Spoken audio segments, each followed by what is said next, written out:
अलग अलग खापों के, समाज के और छात्र संगठनों के प्रतिनिधि मंडलगण,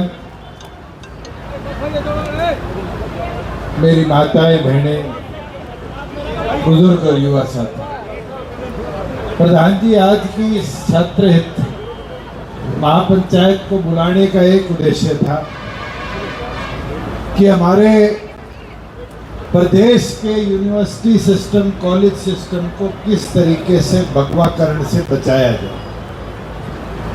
और मैं सारी सरदारी से आग्रह करूंगा, जो भी आज आप निर्णय लो सर माथे, मगर निर्णय के अंदर ये जरूर आप लोग याद रखें कि पिछले कुछ समय से जितने हमारी यूनिवर्सिटीज है, चाहे वो महर्षि दयानंद यूनिवर्सिटी हो, चाहे वो कुरुक्षेत्र यूनिवर्सिटी हो, चाहे हरियाणा एग्रीकल्चर यूनिवर्सिटी हो, चाहे गुरु जम्बेश्वर यूनिवर्सिटी हो, चाहे बंसीलाल यूनिवर्सिटी हो, प्रदेश के हर जिले में लगभग एक सरकारी यूनिवर्सिटी आज हरियाणा में, और उन यूनिवर्सिटीज में निरंतर केवल एक विचारधारा के पाठ पढ़ाए जाते हैं। गुरु जम्बेश्वर यूनिवर्सिटी का मैं एलुमनाई रहा हूं, मास कम्युनिकेशन की डिग्री मैंने गुरु जम्बेश्वर यूनिवर्सिटी से ली। पिछले एक वर्ष में या तो राष्ट्रीय स्वयंसेवक संघ, या विश्व हिंदू परिषद, या अखिल विद्यार्थी परिषद, या भारतीय जनता मजदूर संघ, या भारतीय जनता किसान संघ, इस प्रकार के एक एक, दो दो, तीन तीन दिन के सेमिनार निरंतर हो रहे। और जितने मेरे से पूर्व छात्र संगठन खड़े हुए, अगर ये अनुमति चाहे और किसी विषय पर वहां शोध करना चाहें तो इनकी अनुमति को तुरंत खारिज कर दिया जाए। क्या हमारा शिक्षा का सिस्टम एक विचारधारा तक बंद होकर बच चुका? और तो और भारतीय जनता पार्टी जो कि पॉलिटिकल पार्टी इन यूनिवर्सिटी के अंदर करी जाती है। पिछले दिनों 16 तारीख का जो वाकया है, जिसके लिए आज हम आपके बीच में आए, इंसो के साथियों ने वाइस चांसलर से मुलाकात करके ज्ञापन सौंपकर यूनिवर्सिटी के अंदर छात्र गतिविधि की बैठक करने के लिए आग्रह किया, मगर वो आग्रह तो वाइस चांसलर ने सुना नहीं। मगर रात को 12:50 पर सिटी थाने में पर्चा होता है, और उस पर्चे में 8 लोग नामजद होते हैं। 8 लोगों में से एक को गिरफ्तार किया जाता है अध्यक्ष जी। 7 लोगों के गिरफ्तारी के या तो टीमें गई है या उनको गिरफ्तार ना करने का काम किया, मगर उन रात की रेड में 5 ऐसे साथियों को अरेस्ट कर लिया जाता है जो एफआईआर में नामजद नहीं। मैं तो पंचायत से न्याय मांग सकता हूं। अगर मैं बात करूं विजेंद्र की, एक बार विजेंद्र कहाँ गया? ये रहा, विजेंद्र झाड़क है। इसके घर में बिना महिला पुलिस के रात को 2:40 या 3:15 के बीच में रेड पड़ती है। 16 साल की बेटी सो रही है दूसरे कमरे में, और उस कमरे के अंदर बिटिया खड़ी है। इसके पांव पे पांव रखकर पुलिस वाले ने डीवीआर घंटा चोरी किया। इसने 5 दिन हो गए हो। इस देश में कानून है, जस्टिस जुवेनाइल एक्ट। अगर किसी नाबालिग के साथ कोई हरकत होती है, कानूनी तौर पर एप्लीकेशन जाते ही पर्चा दर्ज होना चाहिए, मगर आज तक इसको न्याय नहीं मिला, बल्कि इसको एक रात सेंट्रल जेल के अंदर काट के आनी पड़ी, बिना किसी आरोप के, बिना नामजद हो। दूसरा साथी गौरव सैनी है, इसके घर रात को 3:40 पे पुलिस पार्टी पहुंचती है। कम से कम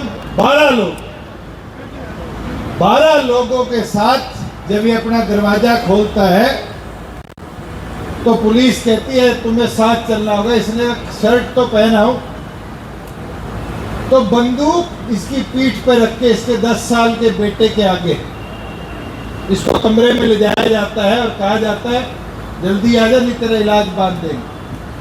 ये रवि आहूजा है, रवि आ जाएगा अभी।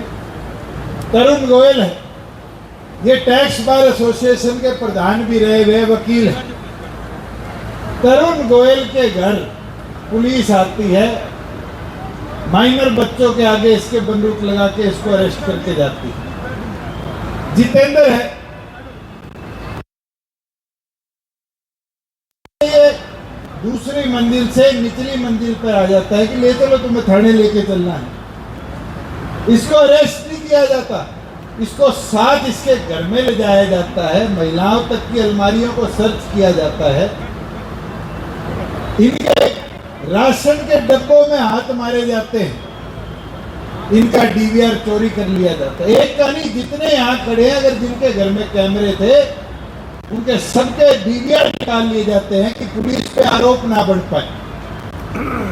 मगर हमारे पास उचित फुटेज है, और उचित फुटेज के अंदर एक तो ऐसी फुटेज है जिसमें रवि आहूजा के घर में घुसने से पहले जिसपे 751 का पर्चा नहीं है, पंचायत जरूर इसको ध्यान में रखे, 751 का पर्चा नहीं है, बंदूक लोड करके उसके घर के अंदर जाया जाता है। क्या वो आतंकवादी था?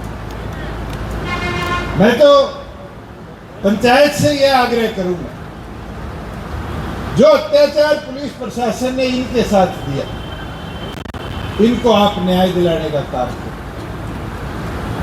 यूनिवर्सिटी के अंदर जिस तरह की मनमानी चलाई जा रही, इसके अंदर आप सब सोच कर चलिए कि किस प्रकार से यूनिवर्सिटी को एक रंग में रंगने का काम किया जा रहा है। मैं आज भी चौधरी देवीलाल यूनिवर्सिटी में पीएचडी कर रहा हूं, छात्र हूं। बतौर छात्र आपसे ये आग्रह करता हूं कि आप जो निर्णय लें मेरी और अपनी मत सोचिए। हम तो उचित स्थान पर पहुंच चुके, 2 डिग्रियां मैंने ले रखी है, आप में से भी बहुत पढ़े लिखे लोग भी इस पंचायत में आए। अगर हम शिक्षा को नहीं बचा पाएंगे तो भविष्य को नहीं बचा पाएंगे। पंचायत इस चीज का ध्यान जरूर रखने का काम करे।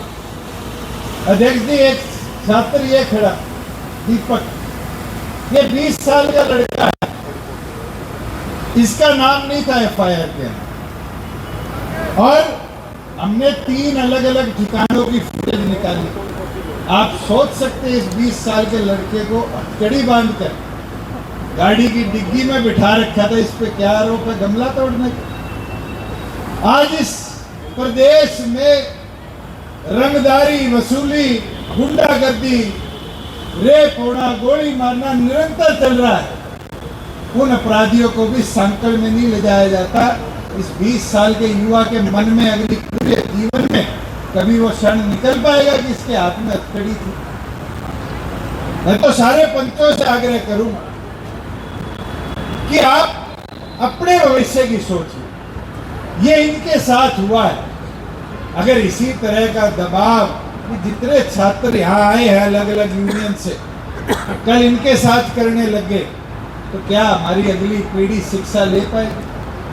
क्या हमारी अगली पीढ़ी हमारे विश्वविद्यालयों में, कॉलेज में शिक्षा के स्तर को बढ़ता हुआ और उचित तरीके से उठता हुआ देख पाएगी?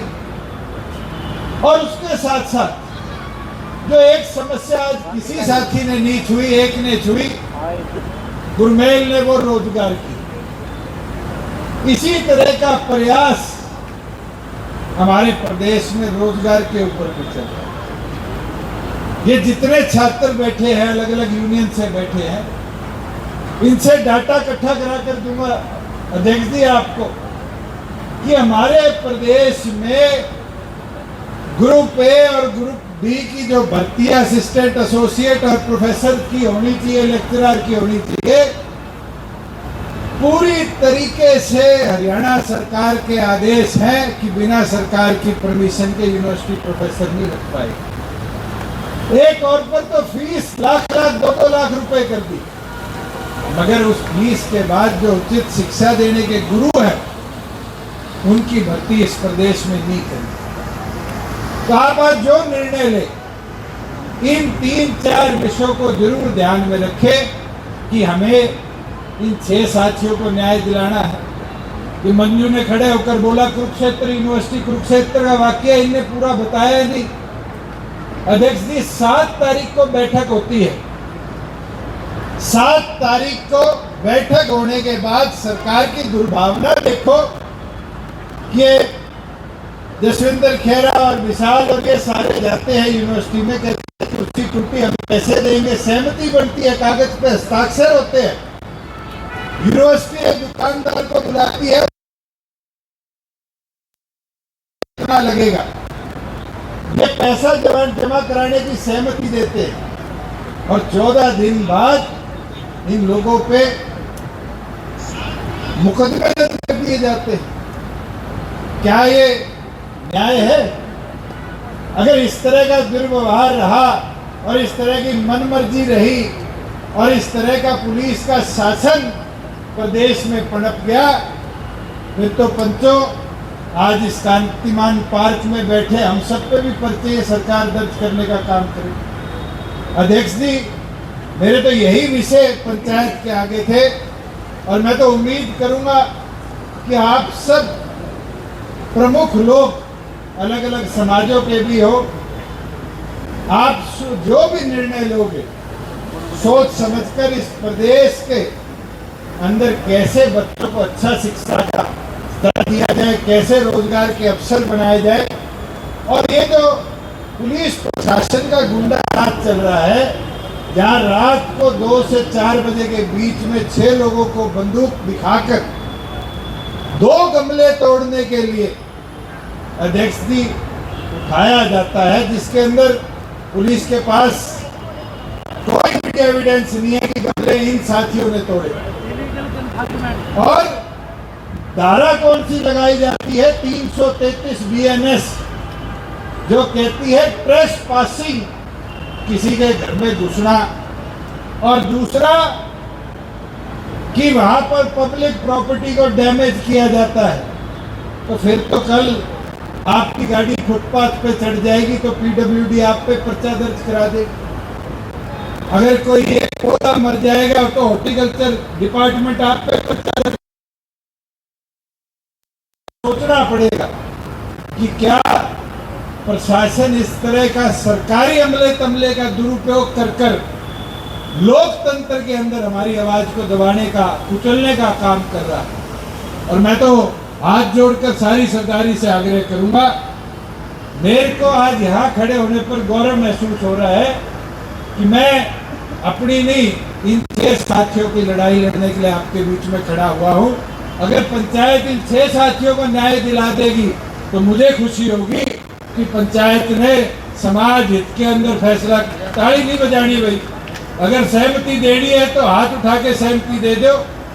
मैं तो यही उम्मीद करूंगा कि पंचायत ने इन परिवारों को, कोई एक समाज नहीं है, यहाँ पंजाबी समाज भी है, धड़क समाज भी है, सैनी समाज भी है, इन समाजों को बढ़िया समाज भी है, इन सबको आपने न्याय दिलाया।